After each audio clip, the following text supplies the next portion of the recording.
Hello, hello. We're here on another great conversation today. Hi, Tammy. How are you? Hey, how are you? Welcome, everyone. And we're excited to be here. And we want to make sure if you are watching, to make sure you go on, like it and love it. And make sure you write questions. If you have any feedback, we always love hearing, and we love it when you share. So that's how our group grows. And today we are honored to have Sue Kennedy here, and she's from Sydney, Australia. And I'm going to let Sue talk a little bit about what she does and all about herself. So go ahead, Sue. So thank you, ladies, for having me. It's an absolute pleasure to be here.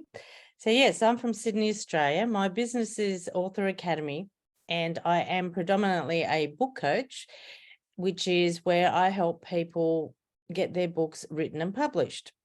So I have written quite a number of books myself, and found a lot of people start writing, but then don't know the steps of how to actually keep writing.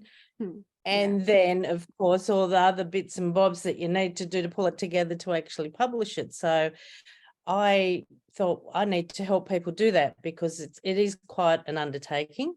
And I know when I did my very first book, I thought, wow, wouldn't it be nice to have someone to hold my hand? Wasn't such a thing back then. So this is why I decided to help others, make it a lot easier for them, so I can help them, because I've been there, done that. So that's, pretty much what I do. That is fascinating. Awesome. Yes. What inspired you to become a writer? And how did you start your writing journey? Look, I always wanted to write, of course. And then I had one of those teachers that said, you're not good enough. And thank goodness I was quite rebellious and went, I'm going to prove you wrong. Yes. I am going to do it. I know I can do it. So here's to you. She's probably long gone by now, but anyway. What happened, where it started was I actually fell into a really dark depression, where I actually got to the point where I considered suicide. Because it got that bad. I lost everything, house, husband, dog, you name it. It was horrible. It all just sort of happened one after the other. And I didn't actually realize I had depression until I sort of heard someone talking about it, and I went, that sounds like me. And so I went, I need to investigate this. And thankfully it was one of my dogs, who I've only just recently lost, was the one that actually sort of looked into my eyes and got his paw and sort of was like, Mum, what's going on? And he snapped me out of it, thank goodness, because otherwise I wouldn't be here today. But yeah, I did a heap of research on depression, because I didn't really quite understand what it was all about, because back then it wasn't something that was talked about like it is today. So I did all that, and I pretty much did it just to help myself, of course. And then I went, I could turn this into a book and help others. So I did. And then I went on to write other books. And then one that was one of the books that really sort of propelled me to where I am today, but also the book that I wrote about how to write a book, which I then turned into workshops. And from there, of course, I've now, doing that, but also the coaching. I now have my coaching program. That's awesome. That's amazing.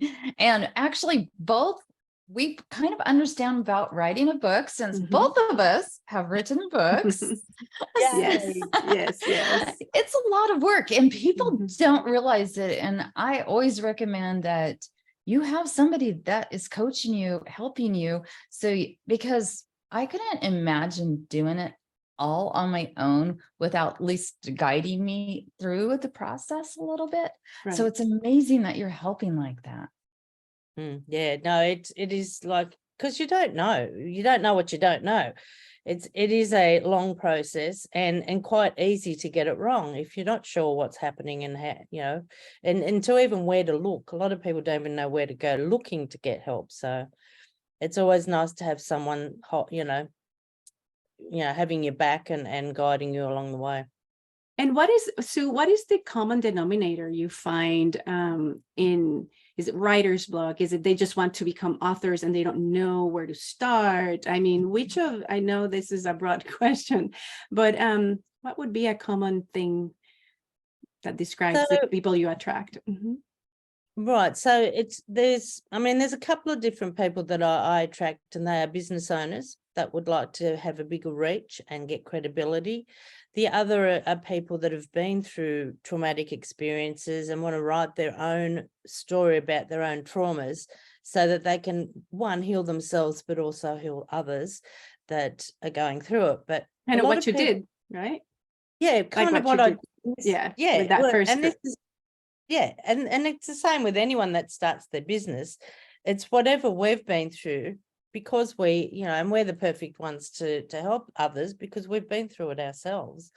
So this is the thing, I'm in business, but I've also been through quite a few different traumas. So I'm able to understand what others are going through.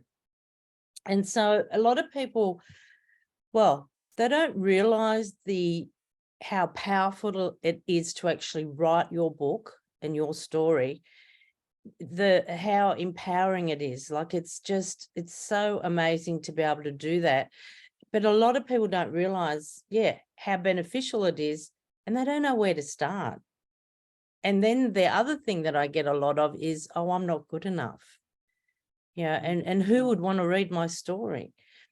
Well, I'm here to tell you, one, you are very, very much so good enough. And secondly, a lot of people would read your story because you're not the only person that has gone through it. There are a lot of other people that you will resonate with, unfortunately, but fortunately as well. Exactly. Or you might help somebody that's just starting to go through it, and they won't have to go through it as bad, or they can learn from our experiences. And so it's good to get it out there, because like you said, we've all had those teachers or those people that say, oh, you can't do it. Mm-hmm. And a lot of times that's what you're hearing is, you're not good enough. You can't do that. Only artists are starving artists. They don't make any money. Don't become a writer, that's a stupid idea. You have all that negative. And it's just because they don't understand you, because they aren't you. Mm-hmm. Exactly right. And there's many, I'm sure there's many professionals that can explain depression, but it's nothing to compare to anecdotal, right? To your own experience that you lived and went through. It might resonate better. It might be more relatable. So exactly. You will, your story will resonate with people. It definitely will, on some level. Maybe not the whole story, but at some point it might be just that one little light bulb moment for them that's enough. And so for those that I don't know, I have mixed feelings about people that are saying you need to write a book, like the ones you described that are business owners and want a bigger reach. They say like it's your business card. And I have mixed feelings about that opinion, because I think it's way more than a business card. And I don't like the opinion of like, just write a book, doesn't matter what it is. It's just like, as long as you say you're self-published or you publish a book, it's good. People are gonna, pay attention to you. So what do you have to say about that? And how do you help these business owners get a bigger reach, but then with a very purposeful and very intentional book to launch? Okay, so I'll share my experience with it, and this will hopefully answer that question. So I was a member of a very large networking group, and I was the vice president at the time, and I had written 3 books all at once at that point. I had like 1 or 2 prior to that, but I had to run a workshop. I was asked to run one, and I thought, oh, wouldn't it be lovely to have books to sell at the back of the room? So I thought, of course, why not? Let's not do 1, let's do 3. So I wrote those. I had a few months to get, prepared for it and everything. But anyway, I got those 3 books written and published. Anyway, I walked into the meeting this particular day and sat down next to the president and said, oh, look, my books arrived. And she's like, what? And she didn't even know I was writing them. And so she jumped up and, got the meeting started, and she said, I've just got some really exciting news. And she held up all my books and she said, look, Sue's just written and published these 3 books, and you guys need to really check them out. And yeah, they all knew, of course, who I was, but they didn't really see me, if that makes sense. But as soon as I had those books, after that meeting, everyone was coming up to me and talking to me. They finally saw me and went, oh my goodness, I didn't realize that you could write even, or had written, or didn't even know you had knowledge on these subjects. And so, and I sold a heap of copies. They all looked at me in different ways. They made appointments to speak to me and get to know more about me. And I'm like, wow, if I would have known that this was going to be the reaction, I would have done it a long time ago. yeah. That's awesome. Yeah, because and that's the thing. It gave me credibility. And as I said, they were pretty much all 3 of them around social media. So they all sort of went, because they're business owners, it's like, well, I need to get a copy of this book and then talk to you about, well, how can I get more of a reach? If you've written books about it, you obviously know what you're talking about. So, if you're a business owner and you're writing about your particular industry, like, people are going to look at you differently, and they're going to go to you because, if you've written a book where your competitor hasn't, of course you're going to, stand out from that, or your competitors. Yeah. So, because you're the authority. Exactly. Yeah. So, and let me ask you, like, those 3 books, did they correlate with each other? They were their own independent story or personal development book, or? So one was on LinkedIn. The other one was on Google Plus, which is no longer. And the other one was going from offline to online, because back then it was just starting to evolve. Yep. So you had information there to share. You had a system. You had, and then of course, like you said, it increased your authority. It increased your credibility. And I think they saw the correlation. They saw alignment with the message you were sharing, maybe in your elevator pitch, in those networking meetings. And they saw results there. They saw results. I love that. I love that. So it's kind of like, as an artist, I've noticed in, I think it was Jack White had mentioned this before, is people won't notice, no matter how beautiful your art is, a lot of times they don't notice it until it's in a gallery, or you get this amount, or it's being displayed someplace that's prominent, prestigious.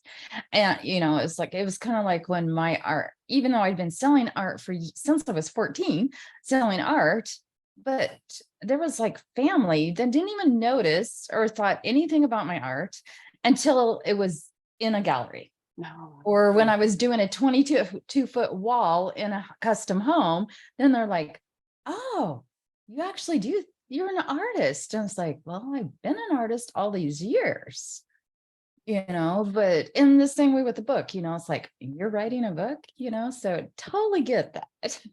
That's awesome. You're there to help. And that is such a great example. You're leading by example. And also, like, nowadays, there's so much you can do with a book. And I know Tammy's a great example of this. I need to get in the game of creating a landing page and maybe videos on each of my chapters for that book, or giveaways and all that. So I'm still much working on it. So but you're ahead of me.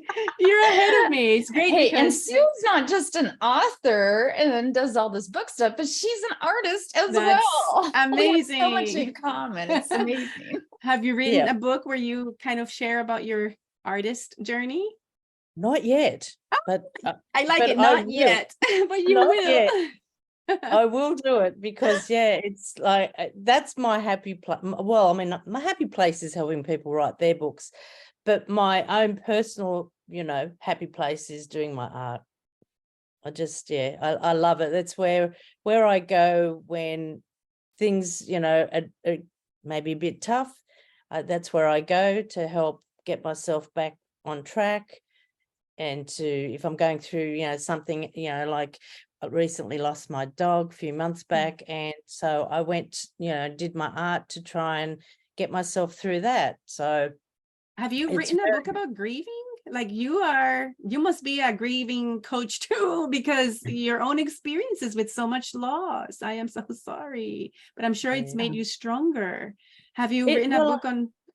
Not yet. Okay, 2 ideas here. 2 ideas. Look, I've got many. Trust me. I need to work out how I can not sleep so I can get it all done, and still have the energy to do so. I hear you. But yeah, it's grief is interesting, and I've found that this time around it really hit me hard, and I'm like, well, why has it hit me so hard this time? But and I want to explore that, and I actually do want to put that into a book. But yeah, the part and the painting processes I do as well. I do painting to sell, but I also do therapeutic art as well. Where it helps people to get unblock their stories as well as heal. It's kind of like what you were talking about on Tuesday this last week in our episode. Lori brought up the art, right? What was those 3 definitions of art? Do you remember, Lori? I don't right now. And I was like, of course, I don't have it in front of me at this moment, but I was like, yes, that is exactly, because it was basically art. It's a principle that combines the outdoors, right? The being out, with, I'm trying to find it. I'm trying to find it here. I'm finding it, Tammy. Okay. Art. It's a principle that emphasizes attention. That's the A. Restoration. Attention and restoration theory. It's a theory that explains that when we are out, that spending time in natural environments such as parks, forests, and natural settings can help restore and enhance a person's cognitive function and attentional capacity. So it's just the perfect combination with what we do, right? With what we create with our hands, and like you too, I feel so honored. Because if I can draw a nice stick figure, it's a lucky day. But I'm here with 2 artists. I'll have to teach you how to draw the perfect stick figure. Okay. So it combines the outdoors and the attention and the healing process that all that can bring us. So it was very cool for me to find that information, and for Tammy to say, I've known about that for a long time. Well, and it's like Sue was talking, it's like when you get involved in your art, you're visualizing your art piece and what you're creating, and you're just going with the flow, and you just kind of let go of everything else. Or it's that time that you get to think and process, like she said, the grieving of her dog or anything that you're going through. And then it's like your process. And then it's like all of a sudden it's letting go, and you're in your art piece that you're working on. Anyway, that's what I experience. So, it's like when I'm carving, I start concentrating more on the tree and trying to like, okay, I want this to look like this, or the water, or whatever I'm working on. You just see that instead. And it's like you said, it's a relief. It's a type of therapy that we experience. And it's like, it's a way to express. Yeah, to express our feelings. I see that also in art, of course, like you, but also dancers. Exactly. The movement, and then also singing. Yes, definitely. That drama. Even actors, because it's a way to escape their feelings, and all the music, playing instruments.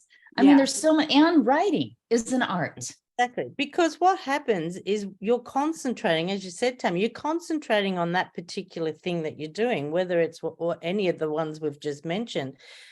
Pretty much what you're doing is you're focusing on the present moment. You're very present, and that is the place we need to be at our ultimate and our best, because we can't do anything about the past. It's gone. We can't control the future because it hasn't happened yet. So being in the absolute present is where all the magic happens. So that's exactly. That's why they say it's a gift, because it's the present. And that's where I think like that attention restoration aspect to it. It restores our souls. It restores our spirit. So I have found that I have attracted many clients that the common denominator for them is this, what I call a nickname, hidden grief. Many of them don't realize until we spark the conversations and things like that. It's obviously a loved one, which is the most literal and obvious reason to grieve, but there's been so many other losses in their lives that they don't realize it until we explore and discover together.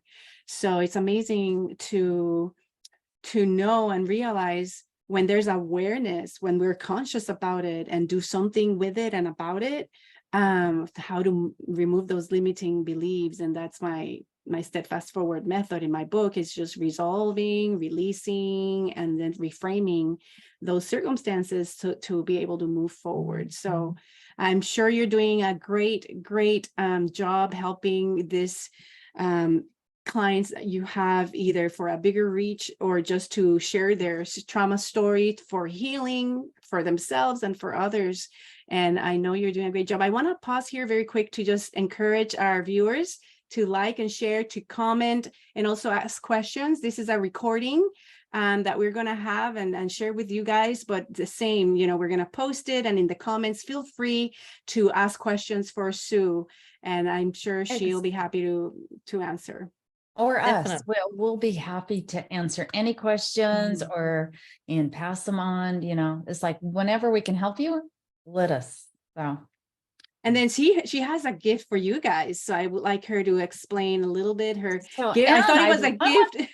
Yeah. And before that though, Sue, is that your painting behind you? Oh yeah. There? Yes. There's a couple of paintings up there. Beautiful. I love beautiful.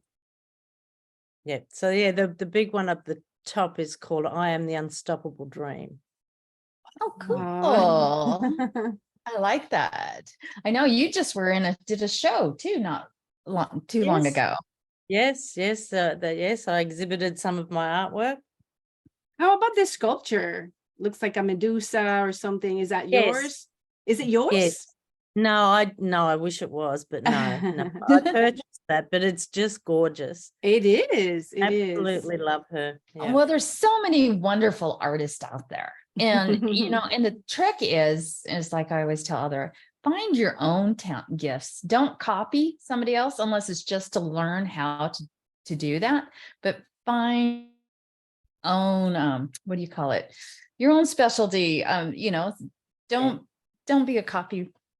But what do you call it? Your own copycat style. Yeah. I think it's nice to, and this is sort of what I've sort of done. I've learned off many different people that are, artists that I love, but out of that, I pick all the different things that I love, and then I make my own of what, what works for me. So, and this is what a lot of artists do. Exactly. It's, but because I'm talking to those beginning artists, because they're always like, what do I do? Where do I go? And they copy, but I love it because when I have looked at your art, I see your own unique style, and that's what I like about it. I love being able to see an artist. It's kind of like they said for voice actors, writers, you see their own style come through. So it's unique and it's special then that way. Exactly. Yeah, definitely.